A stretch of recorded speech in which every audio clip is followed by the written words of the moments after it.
The air in the server room always tasted like ozone and impending doom. It was 6:45 a.m., a time when reasonable people are hitting snooze or yelling at their coffee makers, but I was already 2 levels underground, listening to the hum of the beast. That's what I called the legacy mainframe of Titan Core. It wasn't a computer anymore. It was a breathing, hateful organism held together by digital duct tape, prayers, and code I wrote back when Obama was still in his first term. I patted the cold steel of the rack like you'd pat a rabid dog that decided not to bite you today. You know the type of setup? Systems so old they run on spite and black magic, refusing to die just to inconvenience the new hires. Before I dive into the autopsy of how I eventually nuked this Fortune 500 company with a single sentence, give me a solid and smash that subscribe button and give this a like. It helps the algorithm more than whiskey helps my insomnia. Anyway, back to the grime. I sat down at my desk, a corner of the basement that HR forgot existed, and fired up my terminal. The screen flickered green, a comforting radioactive glow. I'm Cheryl, by the way, Senior Systems Reliability Engineer. In corporate speak, that means janitor of the internet. I fix the pipes when the C-suite flushes things they shouldn't. I've been here 14 years. I've survived 3 CEOs, a botched merger, and a ransomware attack that I stopped by literally pulling a plug out of the wall while the then CTO was hyperventilating in the fetal position. My morning routine was a ritual of survival. Check the load balancers. Clear the cache that gets clogged with the marketing department's 4K video uploads. Manually restart the SQL server that likes to hang itself every morning at 7:02 a.m. precisely. It was grunt work. It was invisible work. If I did my job perfectly, nobody knew I existed. If I messed up for a second, the stock price would dip, and some VP named Chad would be screaming into my voicemail. I took a sip of coffee that tasted like battery acid and resentment. It was quiet, peaceful, the fan's word. White noise choir singing the song of stability. But you can smell a storm coming, can't you? It's not in the air, it's in the metadata. I opened my email and saw it. The subject line was restructuring and exciting new horizons. Corporate code for we're firing the people who actually work and hiring consultants who wear vests. The email was from the CEO, announcing the appointment of a new chief operating officer. Brennan. I knew the name. Everyone knew the name. He was the CEO's son-in-law. A visionary, the email said. A disruptor. I Googled him. His LinkedIn profile picture looked like it was generated by an AI instructed to create smug frat boy who discovered Bitcoin. His experience listed a failed startup that sold artisanal ice cubes and a stint at a hedge fund his daddy owned.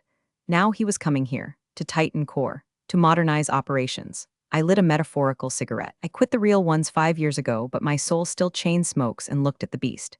You hear that, old girl? I whispered to the server racks. We got a disruptor coming. The beast hummed a low, ominous note. The thing about systems like this is they don't like change. They are fragile ecosystems. They rely on specific, undocumented handshakes between servers that haven't been manufactured since 2010. I was the only one who knew where the bodies were buried because I was the one who dug the graves. I started scrolling through the company Slack channels. The younger devs were already panicked. Is this the guy who tanked that crypto exchange? One message read. I heard he thinks the cloud is literal weather, another replied. I didn't chime in. I never did. I just watched the traffic flows. But then I saw a notification on my admin panel. Someone was poking around the permissions hierarchy. Someone with a brand new account, granted super admin status just 10 minutes ago. User, Brennan Ops. He was already touching things. He was changing the read/write access on the archival drives.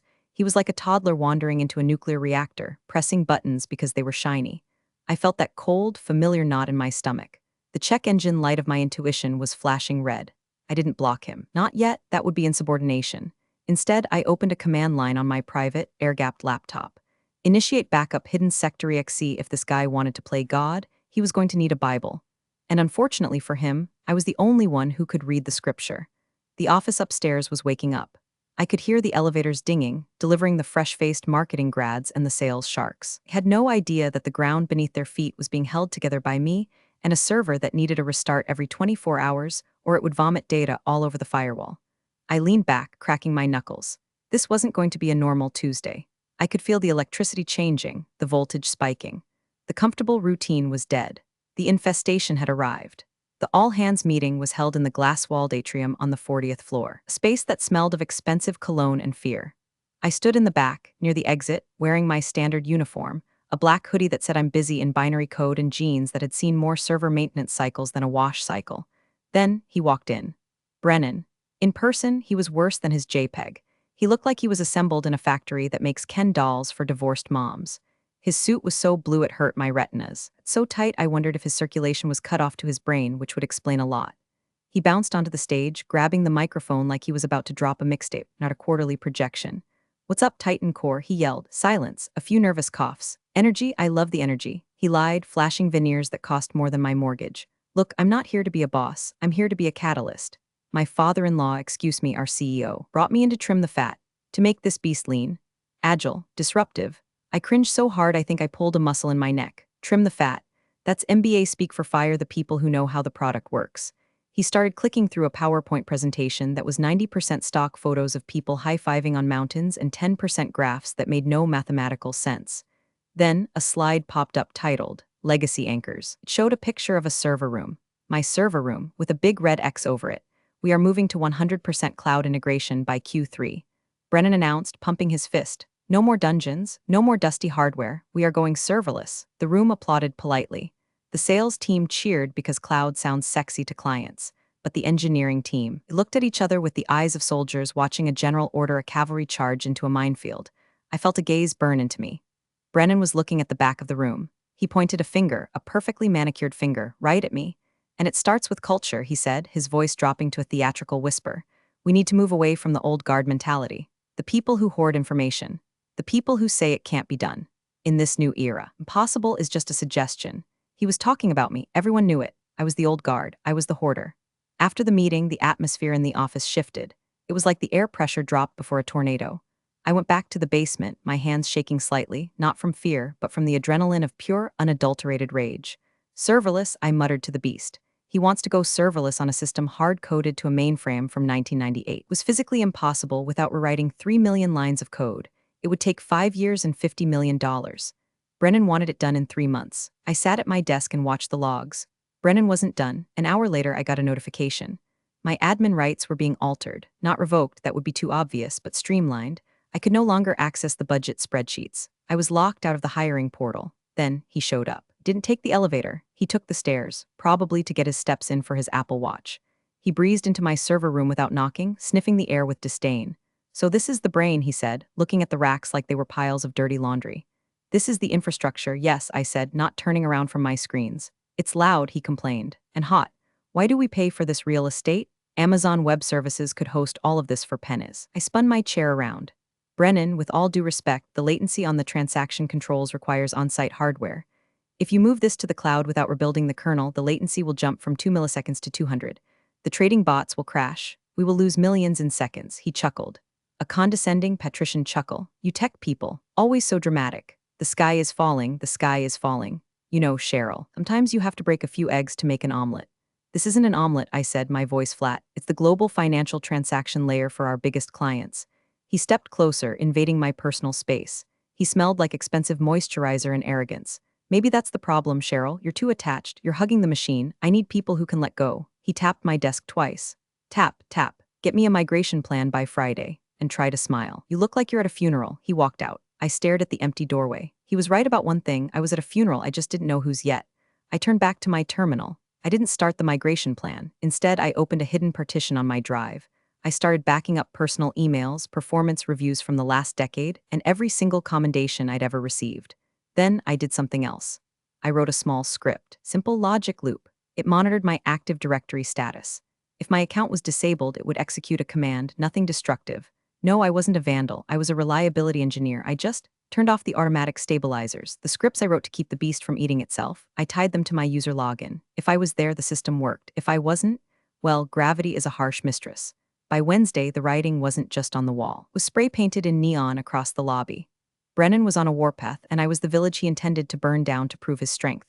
It started with a calendar invite, team synergy and modernization workshop, mandatory attendance, 2:00 p.m. I walked into the conference room.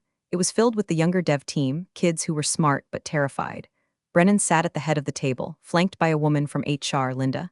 Linda was nice, in the way a golden retriever is nice, but she had the backbone of a chocolate eclair. "Great, we're all here," Brennan said, not looking up from his phone. "Let's talk about resistance." He projected a graph on the screen. It tracked ticket resolution time. My name was at the bottom, highlighted in red. "Cheryl," he said, smiling like a shark smelling chum. "Care to explain why your resolution times are triple the team average?" The room went dead silent. The tickets he was referring to were complex, level 4 system failures that required rewriting kernel code.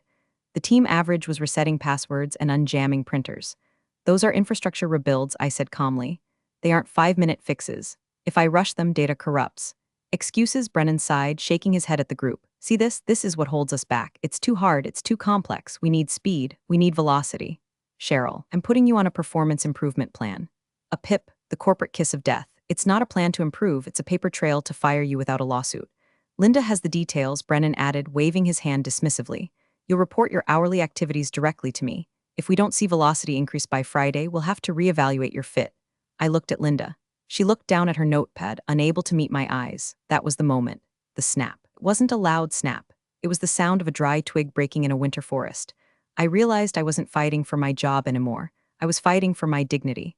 And dignity in my line of work is expensive. Understood, I said. My voice was so level it scared me a little. I didn't argue. I didn't scream that I built the platform he was standing on. I just nodded.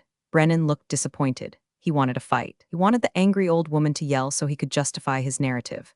I denied him the pleasure. Great. Meeting adjourned, he said, bored now that the blood sport was over. I walked back to the basement. The humiliation burned, a hot, prickly heat under my skin, but beneath the heat was ice. Cold, hard logic. If he wanted velocity, I'd give him velocity. I sat at my terminal. The PIP required me to document every minute of my day. Fine. I opened a new document. But while I typed meaningless updates about optimizing synergy, my other hand was working on the console. I accessed the load balancing subsystem. This was the heart of Titan Core, the traffic cop that directed millions of requests. It relied on a custom algorithm I wrote 7 years ago called the dam. It held back the flood of data and released it in manageable streams. The dam required a manual key reauthorization every week. It was a security feature I implemented to prevent automated hacks. If the key wasn't turned, the dam opened wide.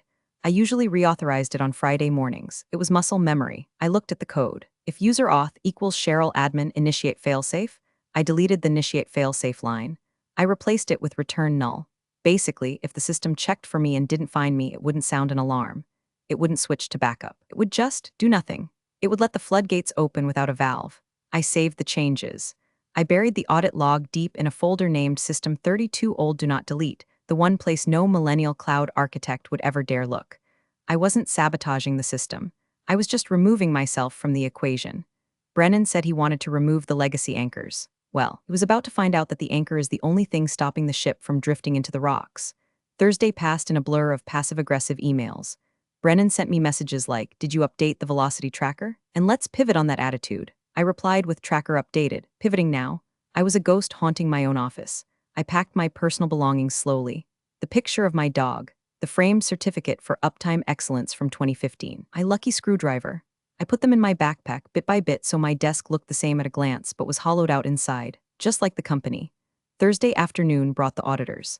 Brennan had hired an external firm, StratEdgeIs, yes, with a capital E in the middle, to map the infrastructure redundancies.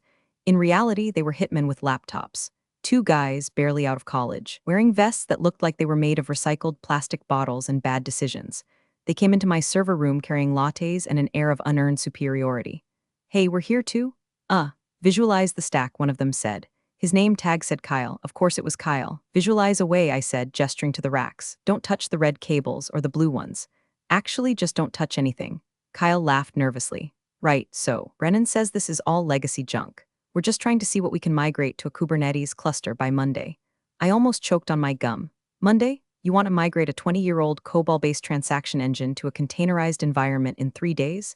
"Yeah," Kyle said, typing something on his iPad. "Brennan says it's just about shifting the mindset." I watched them work. It was like watching monkeys try to defuse a bomb with a banana. They were taking pictures of the wrong servers. They were mapping the backup drive as the primary core. They noted down the air conditioning unit as a redundant power supply. I could have corrected them. I could have pointed out that the cable they were leaning on controlled the connection to the Federal Reserve. I didn't. I sat there, sipping my lukewarm water and played solitaire. Brennan came down an hour later to check on his troops. "How's the audit going, boys?" "Great," Kyle chirped. "If identified like 40% redundancy. You can definitely cut this department down. The hardware is basically running itself." "Music to my ears," Brennan said, shooting me a triumphant look. "See, Cheryl? Fresh eyes, they see solutions where you see problems. They see an AC unit and think it's a battery," I said quietly. "What was that?" Brennan snapped. "Nothing, just admiring the synergy." They left at 5 o'clock p.m. I stayed. This was the final night. The audit was the nail in the coffin. They had the data they needed to terminate me. Kyle's report would say I was redundant. I did my rounds. I walked the aisles of the server room one last time. The hum was louder tonight, the beast knew. I stopped at the master console. I had one last knot to untie. The cooling system. It was automated, but the sensors were finicky. They had a tendency to read false hot and shut down the servers to prevent damage. I had written a bypass script that cross-referenced the temperature with a secondary sensor before allowing a shutdown. It prevented false alarms. I disabled the cross-reference. Now the system was purely literal. If a sensor glitched and said fire, the system would kill the power. No questions asked. No human verification. It wasn't sabotage. It was factory settings. I was just returning the equipment to its original, pristine, stupid state. I wiped my local browser history. I cleared the command line logs. I made sure my digital fingerprints were scrubbed from the last 48 hours of activity. As I left the building that night, the security guard, old Mike, waved at me. "Working late again, Cheryl?" "Last time, Mike," I said. "Last time." "Heading out for vacation?" he asked, smiling. "Something like that," I said. "Going to watch a demolition derby." I drove home in silence. My heart wasn't racing anymore. The anger had crystallized into something heavy and solid in my chest. I wasn't sad. I was a mechanic watching a driver cut the brake lines because he thought they added too much weight. I just hoped he was wearing his seatbelt. Spoiler, he wasn't. Friday morning, the IDs of March in a climate-controlled office park. I woke up before my alarm. I didn't put on my hoodie today. I put on a blazer. I brushed my hair. I put on lipstick. A shade called Scorched Earth. If I was going out looking like the professional they claimed I wasn't. I arrived at 8 a.m. The termination invite was already in my inbox. Quick sync with Brennan and HR. 9 a.m. They always do it on Friday mornings. It's supposed to minimize office drama. They think if they fire you on Friday, you'll just go home and drink instead of coming back with a lawyer. I walked into the break room carrying a Tupperware container. Chocolate chip cookies, homemade. I'd baked them at 4 a.m. because I couldn't sleep and because irony is my favorite flavor. I set them on the communal table with a note, "Thanks for the memories, Cheryl." The junior devs swarmed them, poor kids. They looked tired. They sensed the tension. "These are great, Cheryl," one of them said, a guy named Dave who had once taught how to recrimp a CAT5 cable. "You okay?" "You look dressed up." "I'm fantastic, Dave," I said, smiling. "Just a big day, big changes." I walked the floor. I wasn't just walking, I was verifying. I looked at the server status monitors on the wall. All green for now, the dam was holding. The cooling sensors were stable. The beast was sleeping. I ran into Brennan near the coffee machine. He looked energized, practically vibrating with caffeine and power. He saw my blazer and sneered slightly. "Dressed for an interview?" he asked, voice low so nobody else could hear. "Always dress for the job you want," I replied. "I want a job where competence is the currency, not the enemy." He laughed. "Save the speeches for the exit interview, Cheryl." 9 a.m. "Don't be late." "I'm never late, Brennan. That's the thing about me. I run on time." I went back to my desk. I had 10 minutes. I opened my email client one last time.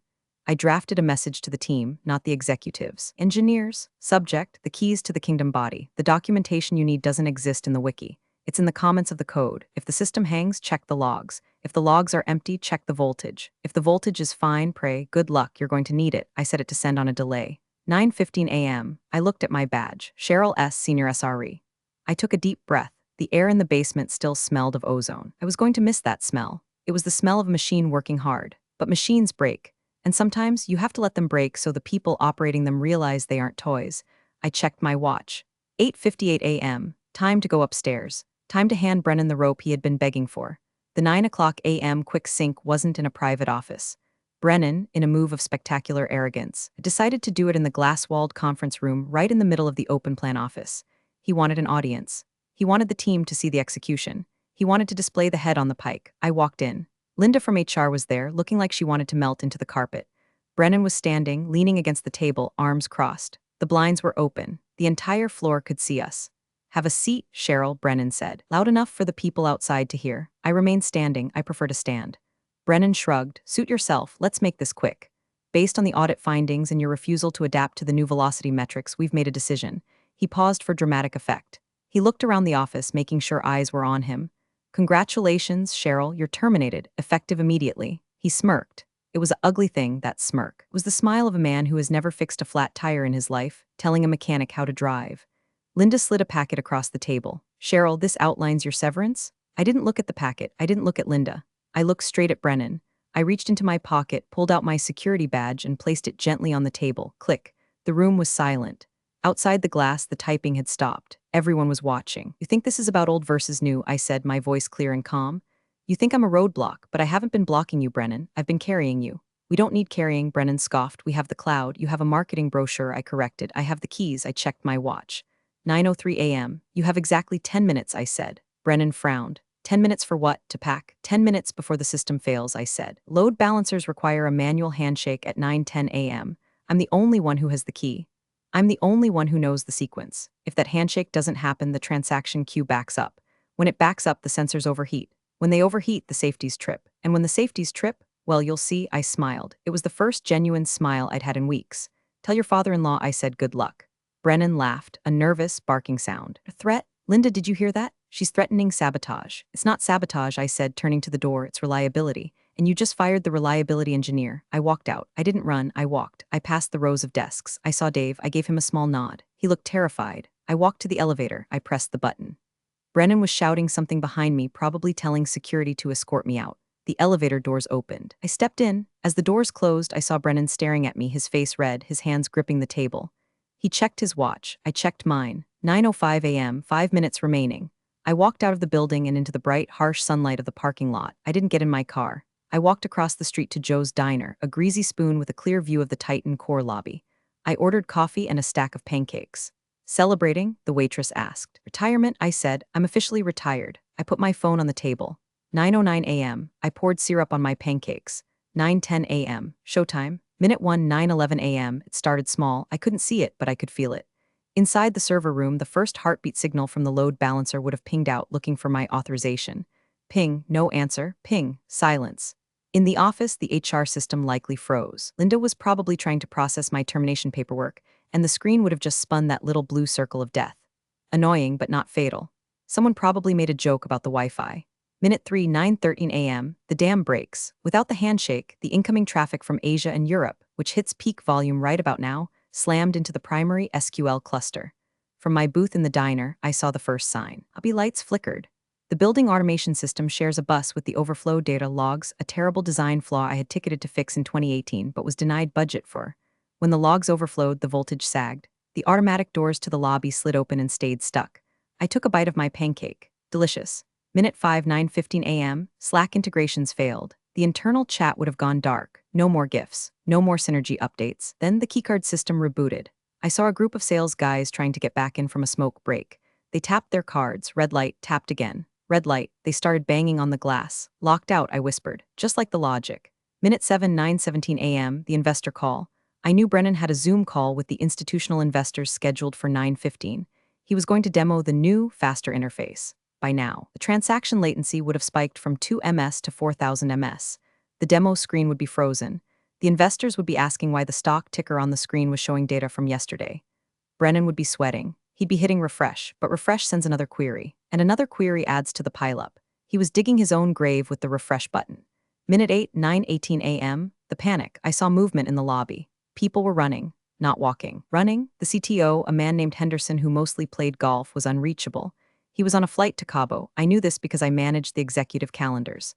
I saw Brennan appear in the lobby. He was frantic. He was yelling at the security guard. He was pointing at his phone. My phone sat on the table. Silent. He didn't have my number. He never asked for it. HR had it, but the HR system was down. Irony is a cruel mistress. Minute 9, 9:19 a.m. Finance servers flash red. The trading bots. These are automated scripts that buy and sell based on micro-fluctuations. When the latency hit critical mass, the bots panicked. They started auto-liquidating positions to save capital. Titan Core wasn't just crashing. It was actively selling off its own assets because the safety protocols thought the world was ending. The stock price. I pulled up Google Finance on my phone, thank God for 5G. Titan Core Titan, minus 4.5% in the last 3 minutes. Millions of dollars evaporating. I ordered a side of bacon, extra crispy, I told the waitress, like my career. Brennan was now pacing in circles in the lobby. He was holding a laptop, looking for a signal, looking for a savior. He looked like a man trying to bail out the Titanic with a teaspoon. I watched him. I didn't feel guilt, I didn't feel glee. I felt the cold, hard satisfaction of physics. Action meet reaction. You remove the brakes, you crash the car, you fire the engineer, you crash the company. 9:20 a.m., minute 10. The thermal shutdown. Minute 10, 9:20 a.m. The beast finally reacted to the abuse. The CPU temperatures across the rack hit 95 degrees Celsius. The cooling sensors, stripped of my false positive logic check, screamed fire. It happened all at once. The lights in the Titan Core building went out. Not just a flicker, a hard kill. The emergency generators kicked in with a roar and a puff of black smoke from the roof, but they only powered the emergency exits and the elevators. The data center, dead, the screens, black, the cloud, evaporated. Inside the lobby, it was chaos. Even from across the street, I could see the silhouette of panic. People using their phone flashlights. Brennan ran out the front doors, gasping for air. He looked wild, his tie was undone. My phone finally buzzed, unknown number, I let it ring. It stopped, it buzzed again. I picked it up but didn't speak. Cheryl, Cheryl, is this Cheryl? It was Brennan. He must have screamed at Linda until she found my number in a physical file cabinet. Cheryl, the system is down. Everything is down. The investors are screaming. The stock is tanking. What did you do? I didn't do anything, Brennan. I said, dipping a piece of bacon in syrup. I was terminated. I left the building. Remember, fix it, you have to fix it, he shrieked. He sounded like a child who broke a vase. I can't, I said, I don't work there. I'm a security risk, unauthorized access. You know the policy. I will rehire you. Right now, double your salary, no, triple, anything. Brennan, I said, my voice dropping an octave. You wanted to trim the fat. You wanted to modernize. This is what modernization looks like when you don't understand the foundation. You built a penthouse on a sinkhole. Please, he whimpered. My father-in-law is here. He just pulled up. I looked down the street. Sure enough, a black Mercedes S-Class screeched to the curb. The CEO, Mr. Titan himself, stepped out. He looked furious. He walked right up to Brennan and slapped the laptop out of his hands. I could almost hear the smack from here. I'm sorry, Brennan. I said into the phone, I'm busy. I'm watching a demolition derby. I hung up. I watched the CEO yelling at Brennan. Brennan was pointing at the building, then at the sky, making excuses. The CEO wasn't having it. He pointed a finger at Brennan's chest, the same aggressive finger Brennan had pointed at me on Tuesday, and poked him hard. Then the CEO looked around. He looked at the dead building. He looked at the employees milling around on the sidewalk, confused and useless. Someone whispered something to him, probably Dave, good old Dave. The CEO turned and scanned the street. He looked at the diner. He saw me. I raised my coffee mug in a toast. He didn't wave back. He just slumped. He knew. He knew that his son-in-law had just cost him probably $50 million in market cap in 20 minutes because he was too arrogant to read a manual. The beast was dead. And only I knew the CPR sequence to bring it back. But I wasn't a doctor anymore. I was a spectator. And the show was magnificent. By that evening, the story had leaked. Someone, maybe me, maybe Dave, had posted a video of Brennan yelling we don't need her. From a week prior on TikTok, it went viral. #Titan crash was trending on Twitter. The stock had closed down 12%. The board called an emergency meeting at 6:00 p.m. I was at home watching Danny DeVito compilations and drinking a glass of Pinot Noir that cost more than my weekly grocery budget used to. At 8:00 p.m., my phone rang. It wasn't Brennan. It was the CEO. Cheryl, he said, no preamble, no how are you? Mr. Henderson, I replied, we need you back. I was terminated for cause, sir. Resistance to modernization. Brennan has been reassigned, the CEO said. He's looking for opportunities in the nonprofit sector, effective immediately. That's a shame, I said. He had such great energy.